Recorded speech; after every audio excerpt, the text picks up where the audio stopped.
Hello, welcome.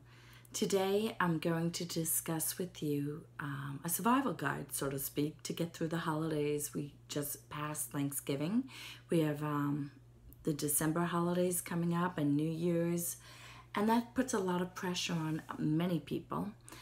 So I just wanted to give some helpful hints, and I think it's really interesting. I did have my own challenges during the season. And I always think that any experience that happens to me, it's meant to be shared because it will help other people. So before further ado, I'd like to ask you, please subscribe to my YouTube channel if you'd like some spiritual guidance and tips on how to connect with your guides and your angels and how to clear your energy work and things like that. So working with crystals, just all manner of things to help you have a smoother, easier life. That's the point, to help you to regain your power. So please hit the button, the subscribe button, and share my videos. Anyway, let's get back to topic. Now, I think this is really amazing because I planned this holiday season for 3 months, okay? Did things go according to plan? No, they did not. But it was still my choice what I was going to take away from the day. I know that maybe I could have had a little more joy, but I still was very proud of myself. What would have really bummed me out, I kept hearing myself, or whatever, my guidance saying, it's your choice how you respond to a situation. So I didn't want to give away my power, and I realized that it's not about me, you know what I mean? It impacted me, but it wasn't about me. So I just want to help people to understand you can take back your power. Are you going to allow something to upset you? Are you going to allow something to ruin your day? You know, so I did my best to clear my energy and try to enjoy what was left. So anyway, some of the tips, and this will help any time of year, but I do sense the energy in the air. There's a lot of stress and tension, and people are grumpy. So I really think if you're an empath or if you're just sensitive to energy, this video will help you. So first suggestion, as you wake up in the morning, one of the best things that you can do is, you don't even have to be out of bed, but if you want to, you know, to quietly drink that first cup of whatever, coffee, tea, whatever, water. And you just want to be still for 5, 10, 15 minutes would be great. Be alone with your thoughts, because that actually really helps centers you. Because too often we're grabbing our phones and the day rushes in upon us and we never even had a chance. So it really helps to ground you and help your day go in a particular direction. So if you're even just breathing, being alone with your thoughts, that will be a good thing. So that's one. The second thing that I'm going to suggest, if you can, meditate. Now, one of the books that I love, I lent it out one time and somebody left it in a hot car, so it's not as pretty as it used to look. You can get this online for $8.95, even less if it's used, and it's free online also, electronically. So 15 minutes a day, if you can start your day with doing the Violet Flame Decrees, it transmutes lower negative vibrational energy, toxic energy, past karma. Amazingly, it will change your life. So that's another very powerful thing that you can do to help you on your spiritual path, or even just enjoy this lifetime. Even if you don't think you're spiritual, just to make your life a little bit easier. Another little trick is to visualize during this quiet time and see everything just falling into place for your day. Visualizing your day with blessings and seeing yourself happy and everything, just imagining it, daydream, everything falling into place. Highly effective, because if you can't dream it, you can't make it happen. So when you're manifesting, just see everything that you want to happen during that day smooth out, okay? That's another thing. I know that it's great to exercise first thing in the morning. I do it lately in the evenings, and I love that. That feels really good to me, and I like to go for my evening walks and everything, and it really brings me, it's healthy for you, but it's not just physically healthy, but it's healthy for my emotions and my mental well-being and things like that. Even when I'm having a challenging day, When I go for my evening walks, it just feels amazing. So that's another thing that I would highly recommend. And another tip, be authentic. If there's something that you really don't want to do, you don't have time to do it, and you got to check in with yourself, your heart and your gut, and you're like, if it's something that will enhance your day, sometimes, I'll try to rally around. But if it's something I really don't want to do, don't want to partake in, I'm going to say no. And that's self-care and self-love, being authentic with your emotions and saying, I really just don't want to do that. So I don't think enough of us do that, and be honest about it, because when you're lying, it doesn't feel good to you, and the other person can sense it even, you know what I mean? People kind of know. So you don't want to lie about it. Just be like, no thanks, I'm tired. And lately, a lot of people have just been exhausted, right? And they're saying to me, Danielle, I really do want to see you, but I'm just so tired. One of my friends just flew back into town. Other people just needed to rest, whatever. My daughter needed to study. Good, that's self-care, self-love. And just even if it hurts your feelings, shift your energy. But I'm really proud of people doing what they need to do. That really inspires me. It makes me excited.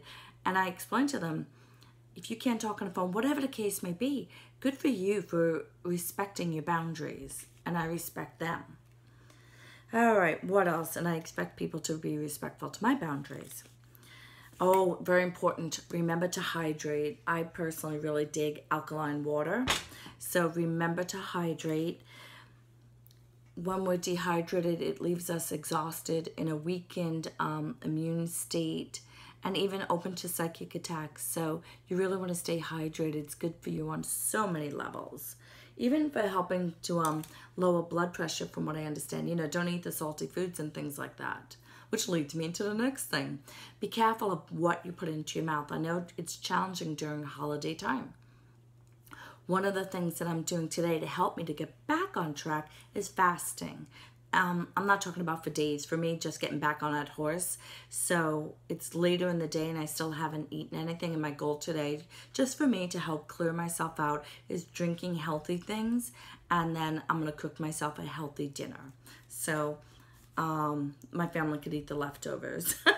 So the sugary things, it really throws you into an icky state. Sugary, too much caffeine, we're relying on too many things that are not good for our physical form, and it impacts us on many, many levels. So if you can clean up the diet a little bit, do the exercise, drinking plenty of healthy water and other things. I'm drinking decaf tea. I did start my day with coffee. I do. Like, that may be something I get back to. But right now I'm drinking lemon ginger tea with probiotics. I don't know if it's good for you or not. I enjoy it. What else? So eating healthy foods. I did have some pie on Thanksgiving. Normally I'd be eating that stuff for a while, and I'm just like, no, we gave away a pie, and I'm just letting others eat it. Getting back on track is very important. You can enjoy yourself, but get back on track.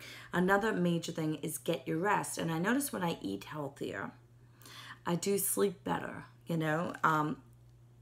Those of us who are very in tune with our spiritual gifts, a lot of us, I'm not saying all, a lot of us have challenges with sleeping. It's been my whole life, so I really try to focus, and I do nice things with my bed, like good pillows. For Christmas, they're getting me a nice memory foam or whatever it is for my bed. I recently bought very cooling sheets and very soft, made of bamboo. Spoiling myself a bit, but it really is impacted. It's important for me to get better sleep, because when I don't, I get really sad and down, and I notice a lot of us do. So sleep, rest is important. And that also means, like, kind of saying to yourself, saying no when you don't want to be somewhere late at night. But the other thing is just wrapping it up, going into your room, chilling out, no electronics, no TV, no phones or anything. Just chilling out, maybe reading a book, maybe meditating. It's all self-care, self-love. Another practice that I really like to do, and it helps me tremendously, salt baths and things of that nature. It could be, it's funny, Epsom salt, sea salt, Himalayan salt, kosher salt, you name it. If I got it in the house, right, I put it in there.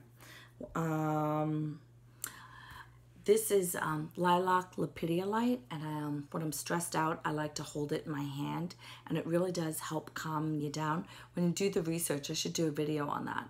There's properties in here that really do help you out. So that's a lovely practice, working with different crystals. If you have a Tibetan bowl, I don't know if this guy's going to work with me because he's been really weird lately. A Tibetan bowl. Huh? Oh, he's choosing not to work with me. How embarrassing. Not sure why he doesn't like me anymore. I think my vibration is changed, but anyway, it used to work for me. It's time for me to get a new bowl, but this can really clear your energy, calm you down. If it feels still gross, like if different things that you're doing, you can burn sage. So a really quick trick when there's negativity in a house, just clicking these a few times really helps. 3 times is what I like to do. Really, really very helpful.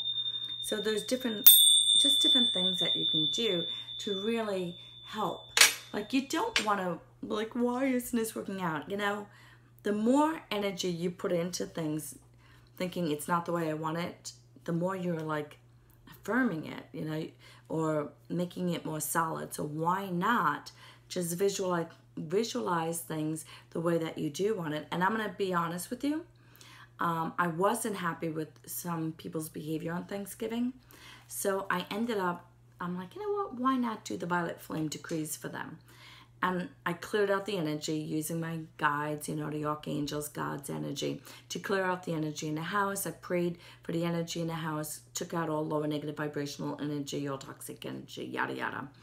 And I was shocked by that evening, the next day, how pleasant it was. And it's continuing on that path. I'm still putting in that loving, calming, positive energy, and it seems to be impacting the situation. What else did I want to say? So doing that stuff really does help. So instead of being angry and staying in the victim mode, but to realize that people have their issues and to do whatever positive thing that you can for them, great. Now, the next couple of videos, I'm not sure what order. I know I promised an Archangel Raphael video, which I think during this holiday season is also important because it's healing and to show you how to work with light energy. But I do want to use the divination rods. I think that'll be a really cool video because divination rods act very much like the pendulums. So I'm having fun with them. I ordered them specifically so I could start working with them and do a video. So I hope this helps. Please subscribe and hit the bell icon that you'll get notifications, and share my videos to help share this because I think we all could use a little help during this time period. So many blessings. Namaste.